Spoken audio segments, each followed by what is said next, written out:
প্রিয় ভিউয়ার্স, আসসালামু আলাইকুম। এই মুহূর্তে আমি রয়েছি বাংলাদেশ জামাত ইসলামের একটি আলোচনা সভায়। এখানে দেখতে থাকুন শত হাজার হাজার মানুষ রয়েছে নারায়ণগঞ্জ জেলার রূপগঞ্জ উপজেলার ভুলতাগাছ সেতু। এখানে দেখতে থাকুন, এখানে এই যে স্লোগানে মুখরিত ছিল এতক্ষণ, মিছিল হয়েছে এতক্ষণ, এবং এখানে এখন বাংলাদেশ জামাত ইসলামের নারায়ণগঞ্জ জেলার যে দায়িত্বশীল আছে, অর্থাৎ নারায়ণগঞ্জ জেলার যে সেক্রেটারি আছে, সেই সেক্রেটারি এখন আলোচনা করছে।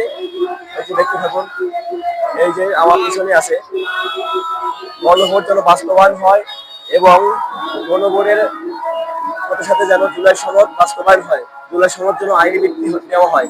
আইনি ভিত্তির লক্ষ্যে তারা এখানে মিটিং করছে এবং সরকারের কাছে তা আহ্বান করছে। দেখুন, কারণ বাংলাদেশের একটা সংগঠন রয়েছে, যে সংগঠনটা জুলাই ভিত্তি চায় না, গণভোট চায় না।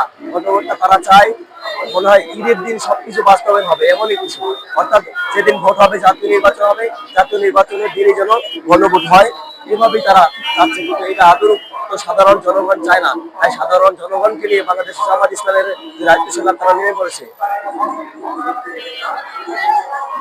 এখানে রয়েছে কুলি মজুর, সাধারণ জনগণ, ড্রাইভার, মজুরি, যারা দৈনিক কাজ করে খেতে খায়, সেই খেতে খাওয়া মানুষদেরকে নিয়ে তারা নেমে পড়েছে। এবং আপনারা দেখতে পাবেন, ওই যে আপনারা কিছু দেখতে পাচ্ছেন, একটা কোনারে আছে। এখন এখানে গাড়ির কারণে আমি আপনাদেরকে বাস্তবতা দেখাতে পারছি না। জ্যামের মধ্যে দেখেন তারা কথা বলছে,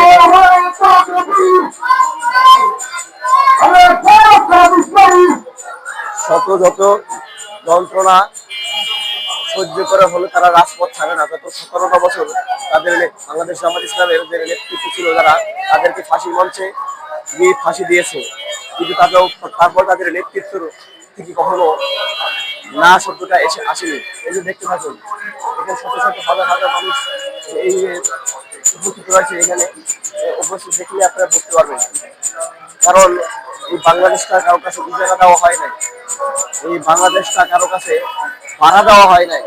এই বাংলাদেশটা সুন্দর একটা রাষ্ট্র যেন পরিচালিত হয়, কোরআন এবং রাসূলের সুন্নাত অনুযায়ী যেন পরিচালিত হয়, এই লক্ষ্যেই তারা সর্বদাই কাজ করে। আপনারা দেখতে পাবেন, দেখলে আপনারা বুঝতে পারবেন।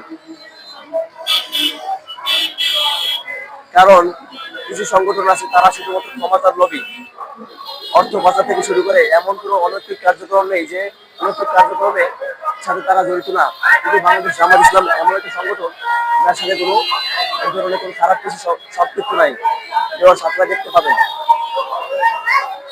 আপনারা দেখলেই বুঝতে পারবেন যে জনপ্রিয়তা কোথায় কোথায় গিয়ে ঠেকেছে। জনপ্রিয়তা যেখানেই বাংলাদেশ জামাত ইসলামের কোনো স্লোগান হয়, স্লোগানে মুখরিত হয়, সেখানেই সাধারণ জনগণ নেমে যায়।